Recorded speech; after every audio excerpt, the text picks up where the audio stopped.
अयोध्या की कचहरी में हथियारों की बरामदगी, सुरक्षा व्यवस्था पर सवाल। खबर विस्तार से। जनपद अयोध्या के कचहरी परिसर में शनिवार सुबह उस समय हड़कंप मच गया जब सेट नंबर 5 में रखे एक लावारिस बैग से 4 कारतूस और 2 तमंचे बरामद हुए। ये घटना उस परिसर में हुई जहां कड़ी सुरक्षा और मेटल डिटेक्टर की व्यवस्था मौजूद है। इस बरामदगी ने सुरक्षा व्यवस्था पर गंभीर सवाल खड़े कर दिए हैं। सूत्रों के अनुसार सुबह 8 से 8:45 के बीच किसी अज्ञात व्यक्ति ने बैग लाकर शेड में रखा और मौके से फरार हो गया। पुलिस ने सीसीटीवी फुटेज की जांच शुरू कर दी है ताकि आरोपी तक पहुंचा जा सके। बार एसोसिएशन के अध्यक्ष सूर्य नारायण सिंह ने इसे सुरक्षा में गंभीर चूक बताते हुए डीएम और जिला जज से शिकायत करने की बात कही। उन्होंने कहा कि इस घटना से वकीलों और वकीलों में दहशत का माहौल है। घटना की सूचना मिलते ही अयोध्या के जिला जज, डीएम और एसएसपी मौके पर पहुंचे और कचहरी परिसर का निरीक्षण किया। अधिकारियों ने कहा कि कचहरी परिसर की नियमित चेकिंग होती है, लेकिन इस घटना के बाद सुरक्षा व्यवस्था को और मजबूत किया जाएगा। पुलिस ने मुकदमा दर्ज कर लिया है और आरोपी की गिरफ्तारी के लिए छापेमारी शुरू कर दी है। अब देखना होगा कि पुलिस कितनी जल्दी आरोपी तक पहुंच पाती है और कचहरी परिसर की सुरक्षा व्यवस्था को किस तरह दुरुस्त किया जाता है। यहाँ पर कचहरी में जो हम लोगों के यहाँ डेली एंटी सबोटाज चेक होता है, उस चेक के दौरान जो हमारी पुलिस की टीम थी उनको एक लावारिस बैग मिला, झोला मिला, जिसके अंदर HMD से चेक करने पर पता चला कि उसमें कोई चीज़ें रखी हुई है, जिसको खोल करके जब देखा गया तो उसमें तमंचे और कारतूस पाए गए। 2 तमंचे और लगभग 4 कारतूस जो है वो पाई गई, जिसके बाद उच्च अधिकारियों को टीम द्वारा अवगत कराया गया और साथ ही साथ यहाँ पर डिस्ट्रिक्ट जज साहब को भी अवगत कराया गया।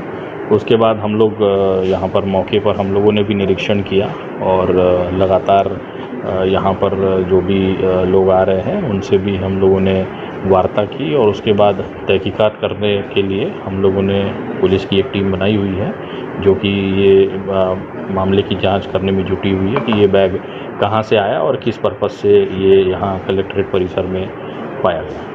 सर, इसके अलावा सुरक्षा को लेकर के जो हम लोगों के यहाँ पर एंट्री पॉइंट्स हैं वो सभी एंट्री पॉइंट्स मेरे द्वारा, एसएसपी द्वारा और डिस्ट्रिक्ट जज साहब द्वारा यहाँ पर हम लोगों ने उसका मुआयना किया और पाया कि यहाँ पर किस प्रकार से इस प्रकार की कोई चीज़ आ सकती है।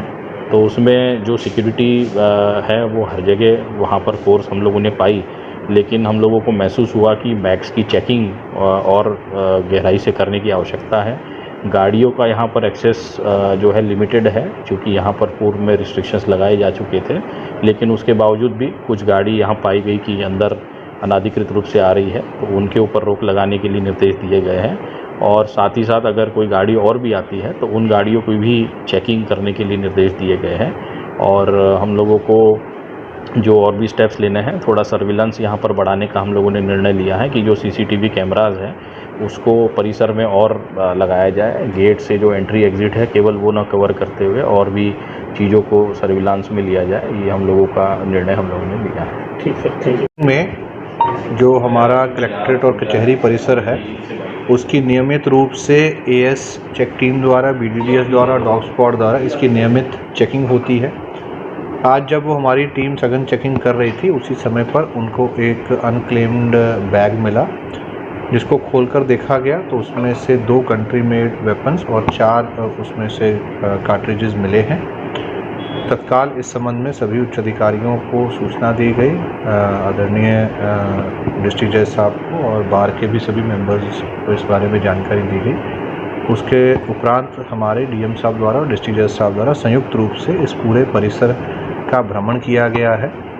कहाँ कहाँ से एंट्री गेट्स और एग्ज़िट गेट्स हैं उसका भ्रमण किया गया है। इसकी सुरक्षा में जो हमारी फोर्स लगी हुई है और साथ साथ के जो सुरक्षा के उपकरण हैं, चाहे वो सीसीटीवी कैमराज हों, DFMDs हों, HHMDs हों या अन्य जो उपकरण हैं, उनकी भी समीक्षा की गई है। इस पूरे परिसर की सुरक्षा कैसे उच्च स्तरीय बनाई जाए और कैसे इसमें और हम लोगों को आगे चल के क्या क्या स्टेप्स लेने हैं, उसमें बड़ी विस्तृत चर्चा हुई है। इसमें जो रिकमेंडेशंस हैं उसके आधार पर हम लोग इसको और सुदृढ़ करेंगे। और जो ये घटना हुई है इस संबंध में थाना कोतवाली में एक मुकदमा भी पंजीकृत किया जा रहा है, जिसके द्वारा भी ये घटना की गई है उसको आइडेंटिफाई करके और इस पूरी घटना का खुलासा जल्दी किया जाएगा। ठीक है।